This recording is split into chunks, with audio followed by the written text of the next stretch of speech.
1988, a man leaned forward at a 45-degree angle in front of 40,000 people. He didn't fall. He didn't wobble. He just returned to an upright position like it was nothing. The audience, they had no idea what they just seen, but they knew it shouldn't have been possible. That man was Michael Jackson, and the lean, it was no accident. The move became a highlight of the Smooth Criminal segment in his Bad World Tour. Unlike the music video, which used wires and harnesses hidden by camera angles, the live performance was unassisted. No rigging, no trick stage, just Jackson on a lit-up floor, defying the limits of human biomechanics. 5 years later, the explanation showed up at the U.S. Patent and Trademark Office.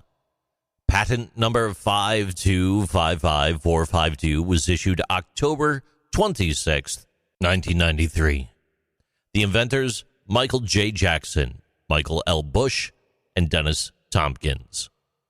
What they submitted, it wasn't a dance maneuver. It was a hardware innovation. A shoe-based anchoring mechanism designed to allow a performer to lean beyond their center of gravity without falling. The design was mechanical, not digital. Each custom shoe heel featured a V-shaped slot engineered to engage with a small metal peg, and that peg was embedded in the stage floor. They were retractable pegs. It was described in the patent as hitches. They rose up from the stage at just the right moment to allow the heel to catch and lock into place. And once engaged, Michael Jackson could tilt forward well past the natural balance point. The system alone could not make the move work. In 2018, the Journal of Neurosurgery Spine published a study analyzing the biomechanics of the lean. It found that while most trained dancers can only lean forward safely at angles of 25 to 30 degrees, Jackson's full 45-degree forward tilt required more than clever shoes.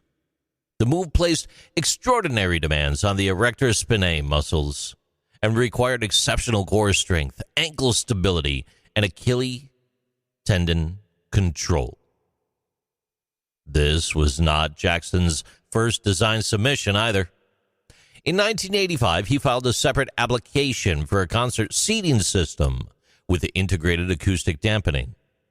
That one was never approved, but the heel anchoring patent succeeded, both as a technical achievement and as legal protection. It granted Michael Jackson exclusive rights to the illusion for the next 20 years. After its issuance, the design entered conversations among stage designers and choreographers, particularly as large-scale concert tours began integrating more elaborate rigging and movement illusions. While no direct documentation confirms the influence, later performances by artists like Beyoncé and productions like Michael Jackson's One by Cirque du Soleil, they all made use of floor-based or harness-supported systems that echoed the patent's core concept.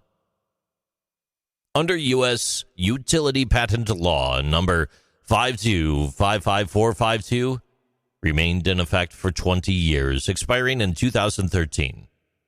Since then, the method has entered the public domain, allowing the mechanics to be studied, taught, and adapted. Though few, if any, performers attempt to move exactly as Michael Jackson did it. Because even with the system in place, that lean remained unforgiving. A millisecond off in timing, a muscle out of sync, and the illusion could break. Or maybe the performer would. The real magic here wasn't in the hardware. It was in Jackson's discipline, his command of physics, his trust in the mechanics beneath him, and the body that he'd trained to use them. These are Interesting Things with JC.